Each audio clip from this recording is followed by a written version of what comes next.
প্রথমেই আমি উনুনে ভাতটা বসিয়ে দিলাম। আমাদের বাড়িতে একটা ব্যাপার আছে জানো তো, যদি বাসি মাংস হয় না সেটা সবাই তৃপ্তি করে খায়, কিন্তু বাসি মাছের ঝোল বা সবজি টবজি থাকলে সেটা কেউ খেতে চায় না।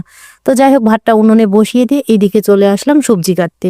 নানান রকম সবজি নিয়ে বসে পড়েছি। এগুলো সবজি দিয়ে একটা নিরামিষ তরকারি করব। আমার ঠাম্মা বলতেন, দিদি ভাই যখন সবজি কাটতে বসবি সমস্ত সবজি একটা একটা করে কেটে রেখে দিবি। কেন বলো তো? আসলে কি, অন্য কেউ এসে যদি সবজি কাটতে বসে, তুমি যে সাইজের সবজি কেটেছো সেরকম করে যেন সে দেখে দেখে কাটতে পারে। আগের মানুষ তো নানান রকম বুদ্ধি তাদের মাথাতেই ছিল। তো যাই হোক, সবজিগুলো কেটে টেটে এদিকে রান্না করতে চলে এসেছি। এই দেখো, সুন্দরভাবে দেখলেই তো সমস্ত সবজি দিয়ে একটা নিরামিষ তরকারি করে নিলাম। এই তরকারি সত্যি খেতে ভীষণ ভালো লাগে। তো যাই হোক, এদিকে করেছিলাম সেই শাক ভাজা, তোমার বেগুন দিয়ে আর কি। তো সুন্দরভাবে ভেজেও নিলাম। আর এইদিকে দেখো, দেখতেই পাচ্ছ বাটিতে আর কি ফ্রিজে মাছ রেখেছিলাম, সেই মাছটা এখন সিদ্ধ করে নেব আমার পুষিদের জন্য।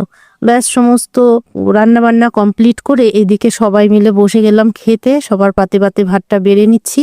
আর ওই যে বলেছিলাম বাসি মাংস ছিল, মানে কালকের সেই মাংস, তারপরে তোমার একটা নিরামিষ তরকারি, সালাদ আর শাক ভাজা, ব্যাস এগুলো দিয়ে সবাই মিলে খাওয়া দাওয়া কমপ্লিট করে এরপরে এই দেখো, সকালের কিছু বাসন ছিল সেগুলো মেজে নিলাম। তারপরে দুপুরে অনেকগুলো বাসন পড়েছিল, সেগুলো সুন্দরভাবে মেজে পরিষ্কার করে নিলাম।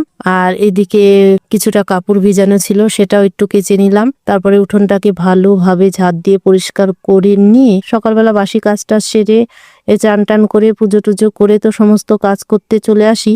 তারপরে বিকেলের দিকে মানে ভীষণই গরম লেগে যায়, তো আবার বিকেলের সমস্ত কাজ টাজ করে এই দেখো একদম চান টান করে ফ্রেশ হয়ে নিলাম। ব্যাস, আজকের মতো ব্লগটা এখানেই। ভালো লাগলে অবশ্যই লাইক কমেন্ট করে পাশে থেকো।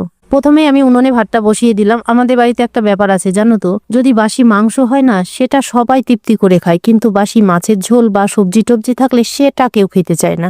তো যাই হোক, ভাতটা উনুনে বসিয়ে দিয়ে এইদিকে চলে আসলাম সবজি কাটতে। নানান রকম সবজি নিয়ে বসে পড়েছি। এগুলো সবজি দিয়ে একটা নিরামিষ তরকারি করব। আমার ঠাম্মা বলতেন, দিদি ভাই যখন সবজি কাটতে বসবি সমস্ত সবজি একটা একটা করে কেটে রেখে দিবি। কেন বলো তো?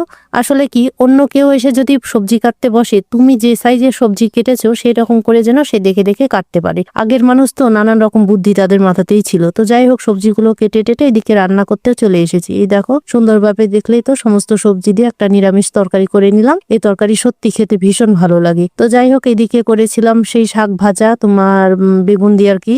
তো সুন্দরভাবে ভেজেও নিলাম। আর এইদিকে দেখো, দেখতেই পাচ্ছ বাটিতে আর কি ফ্রিজে মাছ রেখেছিলাম, সেই মাছটা এখন সিদ্ধ করে নেব আমার পুষিদের জন্য।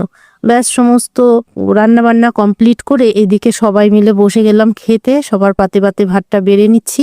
আর ওই যে বলেছিলাম বাসি মাংস ছিল, মানে কালকের সেই মাংস, তারপরে তোমার একটা নিরামিষ তরকারি, সালাদ আর শাক ভাজা, ব্যাস এগুলো দিয়ে সবাই